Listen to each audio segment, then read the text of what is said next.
Hoje o estudo é sobre o capítulo 48 do livro Nosso Lar, escrito pelo André Luiz e psicografado pelo Chico Xavier, né? No capítulo anterior, que o Tarcísio nos trouxe na semana passada, né? Nós estávamos acompanhando toda a preparação que a Dona Laura estava tendo para reencarnar, né? Já estava nos seus preparativos finais, né? E no final do capítulo, ela faz um convite a André, pedindo para que na noite seguinte, né, ele fosse até a residência dela, participar de uma reunião, que nessa reunião eles iriam conversar, se comunicar com o Ricardo, que era o marido de Dona Laura, né, que já se encontrava na Terra encarnado na condição de uma criança, né? Então o capítulo 48, ele se inicia com o André chegando na residência da Dona Laura, onde ele se depara com essa reunião, né? Ele chega lá, ele vê na sala de estar da residência dela os móveis dispostos de uma maneira simples, né? As poltronas enfileiradas, como se estivessem as cadeiras igual elas estão aqui, né? E na frente, como coordenador da reunião, o ministro Clarencio. Estaria aqui na posição que eu estou, né? Aqui como ministro, né? Tô bem, né? Bom, e acompanhado pela família de Dona Laura, né? Dona Laura, os familiares, e ele vê a uns 4 metros de distância uma câmara, onde ele fala que ele vê um globo cristalino, né? Que na base dele saem muitos fios e se conecta a uma pequena caixa, que ele compara a um alto-falante, uma caixa de som, alguma coisa assim, né? Bom, na sala as pessoas começam a chegar e conversar, ter conversas fraternas entre elas, né? Aí, imagina o André, né? Chegando na residência da Dona Laura, vendo todo esse contexto, né? Imagina a gente já conhecendo ele, todos os capítulos que a gente está acompanhando, né? A curiosidade dele, como o perfil questionador que ele tem, né? De estar vendo tudo isso, estar vendo essa situação que para ele era nova, estar vendo essa câmara, né? A gente já consegue imaginar o que ele fez, né? Começou a perguntar, a questionar, a querer saber o que estava acontecendo, né? Nisso ele se senta em uma das poltronas, ao lado de Nicolas, né? Que é um trabalhador do auxílio, amigo de Lísias, e começa a questioná-lo, né? E Nicolas começa a esclarecer para ele, né? Fala para ele que eles já estavam ali todos prontos para que a reunião se iniciasse, mas eles estavam aguardando uma ordem do Ministério da Comunicação, né? Então, por que eles estavam lá prontos e estavam aguardando essa ordem, né? Por quê? Porque eles dependiam do quê? Das condições com que Ricardo se encontrava na Terra, né? A gente já aprendeu aqui no centro, em estudos anteriores, que o espírito, para ele poder se deslocar quando a gente já está encarnado, a gente precisa estar o quê? Está dormindo, né? Então, precisava o quê? Que Ricardo estivesse em sono, dormindo, junto com sua família também, para que não ocorresse nenhuma perturbação, nada atrapalhasse essa comunicação entre eles, né? Então, eles aguardavam essa comunicação do Ministério para falar que eles já tinham condições de iniciar essa reunião, né? Bom, André, ele quer saber também, né, se eles vão só se comunicar ou se Ricardo vai estar lá presente. E Nicolas fala para ele que sim, que Ricardo vai estar lá presente, né? E ele explica, ele faz uma comparação com os pombos-correio, né? Ele fala que os pombos-correio, durante a vida deles de serviço, eles se deslocam entre 2 regiões. E existem espíritos que fazem isso também, tem essa capacidade, né? De se deslocar entre esses 2 mundos, né? Então sim, ele iria estar lá presente, né? E ele continua explicando sobre o globo cristalino que André tinha comentado. Ele fala que aquele globo, na verdade, é uma câmara que ela serve, e aquele globo ele serve como um isolante. Para quê? Para que os pensamentos dos espíritos que estavam lá não fossem perturbar o Ricardo, principalmente os pensamentos dos familiares, né? Às vezes, quando acontece alguma situação, né, a gente tem algum ente querido nosso desencarna, né, às vezes os pensamentos que a gente emite, às vezes a gente acaba até atrapalhando, né, nesse novo processo que ele vai ter. Então era justamente para isso, né, para evitar, para que ele se isolasse e que ele não recebesse esses pensamentos. Explicando aqui um pouquinho fisicamente, né, a gente sabe que o quê? Que a ciência fala que o quê? Que a matéria, né, ela é feita do quê? Ela é feita de energia, né? seus átomos, seus elétrons, né? E que o nosso corpo tem a capacidade de absorver energia. Um exemplo, se a gente for lá na tomada, colocar o dedo, o que vai acontecer? A gente vai tomar um choque, né? Porque a gente está absorvendo energia. A gente vai ter alguma consequência, além da dor? Provavelmente só isso, né? A não ser que a gente tenha algum problema no coração, ou use algum marca-passo, alguma coisa, a gente não vai ter nenhum problema além da dor. Agora, se eu sair, for numa rede de alta tensão, for lá colocar as mãos, o que vai acontecer? O choque vai ser bem mais intenso, meu corpo físico vai morrer, né? Por quê? Por causa da descarga, da intensidade do choque, né? Então, como eles não tinham como prever, né, qual seria a intensidade desses sentimentos que os espíritos estariam passando, os familiares, eles tinham essa preocupação do quê? De preservar Ricardo. Então, justamente essa câmara isolante, porque a gente sabe que o quê? Que o nosso pensamento, ele também é energia, né? Então, para que isso não perturbasse, não atrapalhasse o Ricardo no seu processo, né? Bom, vamos lá. Deixa eu pegar aqui. Bom, na sequência, então, o Lísias, ele é chamado ao fone, o André fala, né, por um dos funcionários da comunicação, e ele é comunicado que os trabalhos podem ser iniciados. O André, ele olha no relógio, ele vê que é 00:40, né? Então, com isso, o que a gente consegue observar? Que em nosso lar, naquela época, já existia telefone, né? Ou equipamento parecido com isso, que ligou na residência da Dona Laura para poder comunicar a eles que eles poderiam iniciar a sessão. Outra coisa que a gente também consegue observar, né? Que essa reunião, ela estava lá programada, mas ela não tinha um horário pré-determinado para começar. Por quê? Porque eles dependiam que Ricardo estivesse dormindo e os seus familiares, né? Para que eles estivessem, que nem eu expliquei anteriormente, né? Para ele conseguisse se desprender do corpo e ir lá se comunicar com eles, né? Isso mostra para a gente também o comprometimento que a gente tem que ter, né, com o horário, com os nossos compromissos, né? Que nem com a gente que faz o culto do Evangelho no lar, a gente participa aqui de estudos, palestras, né? O quão importante é a gente cumprir os horários, né? Os espíritos que estão lá, eles se programam, eles se preparam para vir aqui, preparar o ambiente, eles deixam de fazer os afazeres deles, né? Tem os espíritos que vêm aqui ensinar, tem os que vêm aprender. Então a gente tem que honrar muito os nossos compromissos, né? Ser disciplinado, né? Que nem tem até uma música do coral que fala que Emmanuel exigia do Chico disciplina, disciplina e disciplina, né? Nós temos que ser disciplinados, né? No estudo da doutrina, com os nossos compromissos, os compromissos que nós assumimos, né? E uma outra coisa que a gente consegue observar também é o que? Se teve uma comunicação para Lísias, quer dizer que tinha uns espíritos que estavam com o Ricardo, o acompanhando para poder falar que poderia ser iniciada a sessão, né? Bom, o culto se inicia com Clarencio, ele pede homogeneidade de pensamentos a todos, né? E ele realiza uma prece, onde ele pede que todos enviem pensamentos de amor para Ricardo, né? Nesse momento, os filhos e a neta de Dona Laura, eles se dirigem aos instrumentos que tinham na sala. E eles começam a tocar uma música que eles compuseram para Ricardo, né?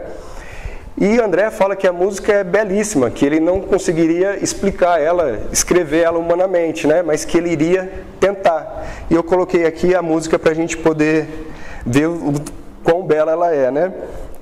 Pai querido, enquanto a noite traz a bênção do repouso, recebe, Pai carinhoso, nosso afeto e devoção. Enquanto as estrelas cantam, na luz que as empalidece, vem unir a nossa prece à voz do teu coração.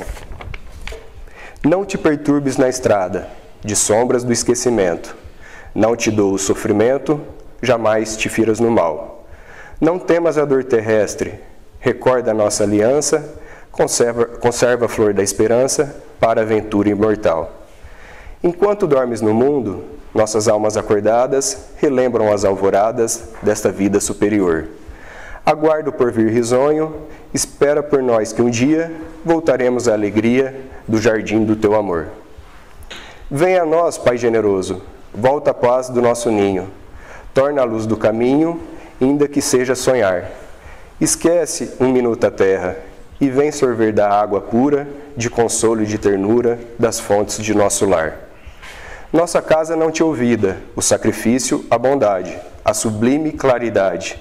De tuas lições no bem, atravessa a sombra espessa, Vence, Pai, a carne estranha, sobe o cume da montanha, vem conosco orar também.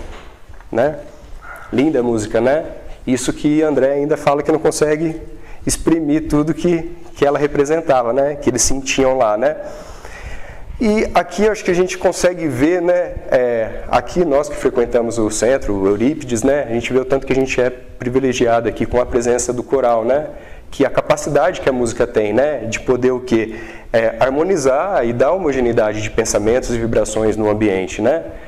Eu que estou lá na Câmara do Passe, eu percebo a diferença quando o coral está cantando, como que as vibrações, como é que a gente se sente, como que os pensamentos se harmonizam, né? É diferente quando está tendo, por mais fraternas que sejam, conversas paralelas, né? E a música, ela tem essa capacidade de fazer isso, né? E por isso que eu repito que nós somos privilegiados de ter o coral sempre nos acompanhando aqui, né? Durante as palestras, os cultos, os estudos. Bom, outra coisa também, eu não sei se vocês perceberam, né? Quem que é que está como coordenando ali essa sessão, né? É o Clarencio, né? Daí a gente denota, vê a importância que tem a Dona Laura, sua família, o Ricardo, né? Ali no nosso lar, né? O ministro que está coordenando toda essa reunião, né? No capítulo anterior, o Tarcísio falou que a Dona Laura, ela fazia trabalhos, né? Tanto quantidade de bônus hora que tinha. E um desses trabalhos que ela fazia, ela recebia crianças que desencarnavam, que ali em nosso lar não tinha família, ela recebia e os acolhia na sua residência. Assim como ela também fez com André, né? Ricardo, ele tinha uma casa própria em nosso lar, né? Quantos moradores do nosso lar tinham esse privilégio, né? Então, isso mostra ali o tanto que eles trabalharam, a importância que eles tinham perante aquela comunidade ali em nosso lar, né? Bom, no final da música, o globo cristalino ele começa a ficar de uma cor leitosa, acinzentada, assim o André descreve, né? E começa a aparecer a figura de Ricardo, um homem simpático na idade madura, ele descreve dessa forma, né? Há uma comoção geral entre os presentes, os familiares, Dona Laura, né?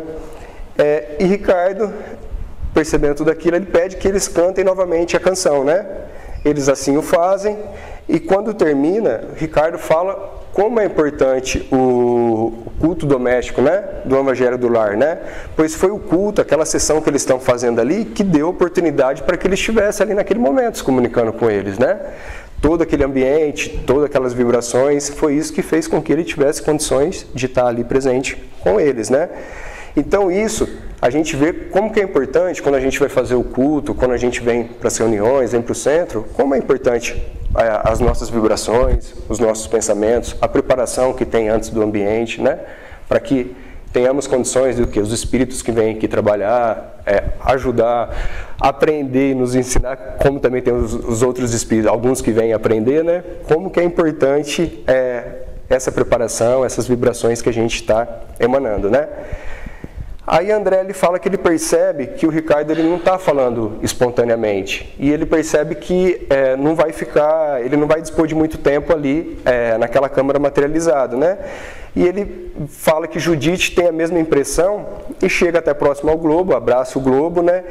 E pergunta a Ricardo no que eles poderiam ser úteis a ele, o que eles poderiam fazer por ele, né? E Ricardo ele fala que em breve Dona Laura vai estar com ele. E depois os filhos também vão reencarnar, né? Eles vão estar juntos novamente, né? E que ele fala que ele não poderia ser mais feliz que isso, né? De ter essa oportunidade deles estarem juntos novamente, né? De poder resgatar tudo que eles tiveram juntos, né? E que a única coisa que ele tem que fazer é o quê? Rogar pelo mestre, né? E para abençoar eles e agradecer por tudo, por essa oportunidade que eles estão tendo, né? De poderem estar juntos novamente e superarem, melhorarem e resgatarem o que eles têm entre eles, né? Nisso o globo ele começa a ficar acinzentado novamente, só que eles ainda ouvem Ricardo falando já meio que em tom de despedida, né? Que ele fala dessa forma que eu coloquei: "Ah, filhos meus, alguma coisa tenho a pedir-lhes do fundo da minha alma. Roguem ao Senhor para que eu nunca disponha de facilidades na terra, a fim de que a luz da gratidão e do entendimento permaneça viva em meu espírito." Né? Olha a grandeza do espírito de Ricardo, né? Nós, na maioria das vezes, a gente faz justamente o contrário, né? A gente está aqui na Terra encarnada, a gente pede facilidades, né? A gente queria, às vezes eu queria ter um emprego melhor, eu queria ter mais dinheiro, eu queria ganhar na Mega Sena. A gente quer tudo para quê? Para que a vida fosse mais fácil para a gente. E ele fala justamente o contrário, né? Que ele não quer facilidades, né? Isso a gente vê o quê? A gente percebe aí duas coisas, né? O medo que ele tem de falhar, de não conseguir cumprir, e ao mesmo tempo o comprometimento que ele tem com a evolução dele, né? Com um plano que foi designado a ele, que ele quer cumprir, né? Nisso a gente consegue perceber qual a evolução do espírito de Ricardo, né? E às vezes a gente tem a sensação que a riqueza é uma prova mais fácil que a pobreza. E na verdade, na maioria das vezes é o contrário, né? Quando a gente tem mais dinheiro, a gente tem mais condições, de ajudar, de fazer, né? Então, a gente tem que tomar cuidado com isso, né? Tanto que eu peguei até uma frase aqui do Evangelho segundo o Espiritismo, do capítulo 13, que fala assim: Deus pôs no fundo do vosso coração uma sentinela vigilante, que se chama consciência. Ouve-a, que ela só dará bons conselhos, né? Então, a gente tem que tomar muito cuidado com isso, né? Ouvir sempre a nossa consciência, né? Não agir só com emoção, com impulso, né? Bom, nisso a câmera ela volta a seu aspecto normal e o ministro Clarencio, ele faz uma oração e encerra a sessão, né? André, ele descreve que todos estavam em estado de alegria indescritível, né? E ele se dirige até a Dona Laura para quê? Para poder passar a impressão que ele teve dessa reunião e agradecer pelo convite que ela havia feito na noite anterior para ele participar, né, da reunião. Só que antes que André consiga chegar até Dona Laura, o ministro Clarencio o interrompe, né, e fala para ele que no dia seguinte, ele mais Dona Laura, ele voltará às esferas carnais, né, e que se o André quiser, ele pode ir junto e visitar a família dele, né. Nisso o André, ele fica, como é que ele expressa aqui, né? Ele fica extremamente surpreso e ao mesmo tempo muito feliz, né? Só que ao mesmo tempo ele se lembra dos trabalhos que ele estava fazendo nas câmaras, né? E o ministro Clarencio, percebendo isso, fala para ele que ele pode ficar tranquilo, que nesse 1 ano de trabalho que ele está tendo nas câmaras, ele já tem horas suficientes e que o ministro, o Genésio, né, conseguiria deixar que ele ficasse 1 semana sem trabalhar, né? Aqui eu acho que a gente fica bem claro, a gente consegue perceber o tanto que o André evoluiu, né, desde que ele chegou ao nosso lar, né? Quando ele chegou lá, a obsessão dele, a preocupação dele era o tempo todo saber da família, querer saber notícias, querer ir ver a família, né? E aqui, quando ele, a primeira vez que fala para ele que ele pode ir, que ele vai poder ir, ele já se preocupou com o trabalho que ele estava fazendo lá, né? Que tinham as pessoas que ele recebia, que dependiam dele, né? Aí eu vi o tanto que ele mudou, que ele evoluiu, que ele deixou de ser egoísta, né? Que na maioria das vezes a gente pensa na gente primeiro, né? Não no próximo. Aqui não, ele pensou no próximo, né? No trabalho que ele iria deixar de fazer, das pessoas que ele iria deixar de ajudar, né? Bom, vamos lá. Bom, aí o capítulo, né, ele vai se encerrar com o quê? Com o André agradecendo ao ministro Clarencio, né, que finalmente ele vai ter a oportunidade, né, de rever a esposa, os filhos, né, que é justamente o que a gente vai estar abordando no próximo capítulo, no capítulo 49, né?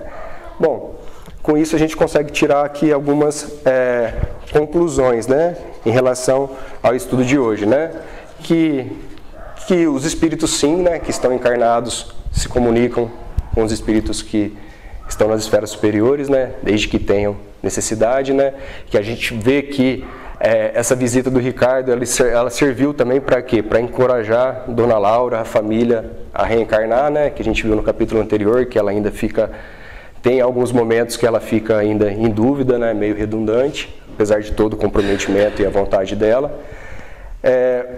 A gente consegue ver que é possível essa comunicação, né? A gente vê a importância da música, né, para poder harmonizar e homogeneizar um ambiente, né? Bom, e também a gente consegue observar a evolução de André, né? De quando ele chegou, como que o trabalho enobrece as pessoas, né? O tanto que ele conseguiu evoluir, se melhorar nesse tempo que ele esteve lá em nosso lar, né?